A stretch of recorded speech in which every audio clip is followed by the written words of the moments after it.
dhacdada aan kaaga waramayo tii horey ay u ogeyd waa ay ka daran tahay.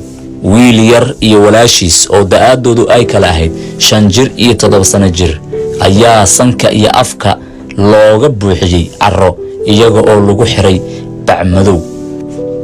waa naxdin, waa argagax, waa wax ay la yaabeen qof kasta oo waalid ah iyo dadkii deegaanka. waxaa la isweydiinayaa sidaan foosha xun carruurtaas yaryar qofka u ciqaabay bini'aadanimada ku jirta. wiilka iyo gabadha waa ay wada dhasheen, waxaana meedkooda laga helay duleedka Muqdisho, halkaas oo laga soo qaaday qof kasta oo labadooda ka mid ah oo waxyeelo aad u xun ay ka muuqato. wiilka ilkaha ayaa looga daadiyey wax u ekaa garaac, gabadhuna way ceejisneen oo bacmadow ayaa lagu sirqiyey. dadkii ugu horeeyay ee goobta tagay waa ay shoogeen, xitaa way awoodi waayeen inay sida ay wax u arkeen u cabiraan, waayo waxa ay goobjoog u noqdeen wax dareenkooda ka weyn. hooyada dhashay carruurtan oo warbaahinta la hadashay waxa ay tilmaamtay in ilmaheeda ay xalay u dirsatay maraq digaag iyo sidoo kale waxyaabaha cunnada lagu karsado, kadibna ay weysay halka ay jaani cirib dhigeen. carruurta oo laga baafiyey baraha dadweynaha ee bulshada ku kulanto ayaa la sheegayay in dadka raadinayay ay oranayeen waxa naga soo lumay 2 carruur ah. laakiin maanta hooyada iyo ehelka carruurtan waxa ay la kowsadeen meedka carruurtii ay raadinayeen ee xalay maraq digaaga ay u dirsadeen. saakay adiga 4 saac amal ali soo wacay, adiga 3 saac meelahaas ali soo wacay.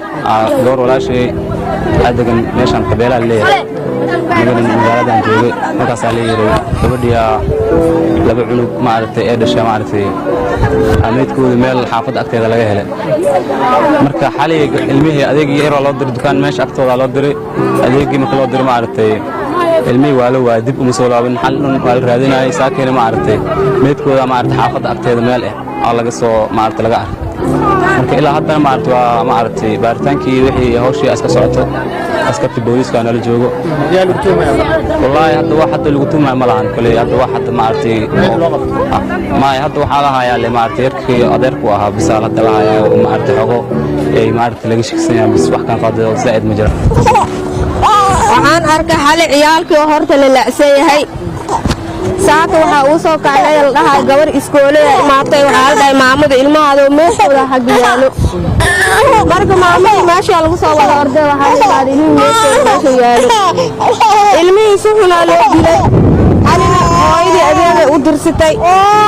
in Usmaan waa meesha alxamdulillah banaanka kora la keensaday ciyaalka. ehelada carruurta oo warbaahinta la hadlay waxa ay sheegeen in ilaa hadda ay yaaban yihiin oo ay garan la'yihiin waxa carruurtan yaryar ay bi'iyeen ee sidan loogu dilay. Muqdisho waxa ku soo badanaya masiibooyinka dabiiciga ah ee dadku ay iyagu gacantooda ku geysanayaan. bal ka waran haddii shalay aad ogeyd in aabe uu dilay gabar, bal ka waran shalay haddii uu aabe Soomaaliyeed dilay xaaskii u dhaxaysay ee u dhashay 12 carruur ah. in maanta haddana la soo warinayo carruur yaryar oo 5 jir iyo 7 sano jir oo wax dambiya ay galabsadeen aan la ogeyn sidaas loo ciqaabay, oo heer bacmadow iyo carro afka iyo sanka inta looga guray nafta lagu soo xiriiriyay. maxay galabsadeen?